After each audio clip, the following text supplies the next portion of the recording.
Now, this is what I call a real nasty case of writer's block.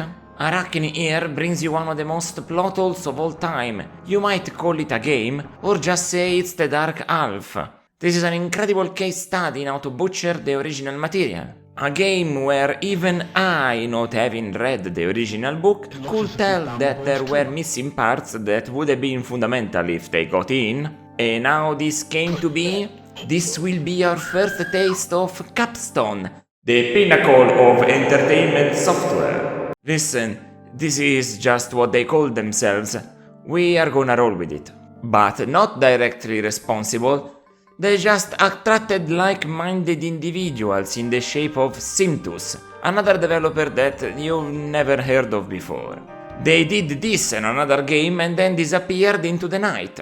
An action platformer about a space ranger that plays like this and feels like your left knee is slowly and painfully turning on itself. While The Dark Alf is basically about the plot of the book since the movie came out 6 months after this from another quality production, Orion Pictures. This project was cursed from the start, what can I say? The story is about a little child that is discovered to have his twin partially absorbed into himself but also still alive. So they remove it and we discover that the bab was the protagonist Tad Beaumont. Of course, the name The Dark Alf is so on the nose that it spoils the big reveal. If you don't get it, don't worry about it. The game will not be subtle about it either.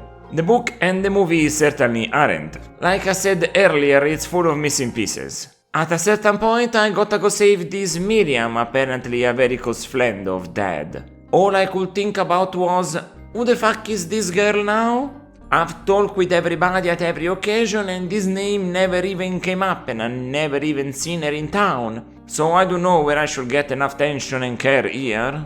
Rinse and repeat for every character in this game. Oh no! The Dark Alf is sold the Tongolio Spangolio hostage, we gotta save him or the secret of the pasta sauce will be spilled. Fuck, I'm losing it. That's how it felt playing this title. Not from the puzzles themselves, those are fine on their own. It's just that nothing is suggested. You gotta guess how everything works. When you get the items in your inventory, you understand how to use them, but finding them is a mess and a half. How can you have half a mess? It's just exceeding warehouse storage space. This is also another game that has a day and night cycle, but also fixed, just like Down Under then. It happens when you make certain progress. Unlike the Australian Funny Man, the Dark Alf allows you to make the wrong kind of movements forward in the plot. You can arrive at the end of the game and get a game over there. Hopefully you used all the slots to you available and certainly not just one or you'll be really screwed. Especially when you'll be questioned by cops at key moments in the game. You'll need to have different objects on you or have hidden others at all the correct moments, and if not, you'll be sent to jail and that's a game over. Also, you need to respond correctly to them or that's also a game over, because you get arrested. And that adding to the terribleness of it all. The game closes itself and makes you see through its introduction every time. You can't even bring up the menu yourself like in most other DOS games of the time. What are you even doing? Never played a game, that's for sure. Can't believe this developer otherwise. But the idea is great. It's a good book to adapt to the video game medium.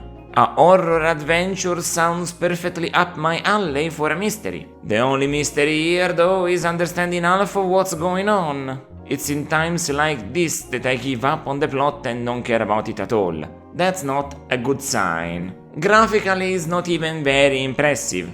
Listen, I hated the 007 The Stealth Affair, but the art was amazing for 1990.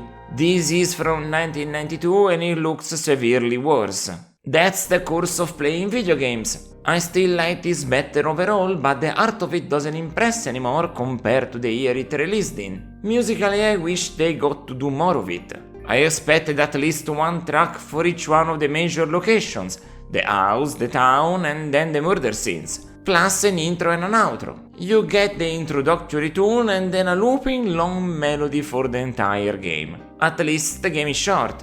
I finished it in a little more than 3 hours. That's with me getting stuck for puzzles. Other than that, this got close to being mediocre. The Dark Half is a poor adaptation on a never before heard of book that gets a 4 out of 10. There is also the fact that it has some of the most boring dialogue I've ever read. Not that it needed to be funny since it's horror, but it wasn't even scary, not even close. At least it was a proper point and click game that tried.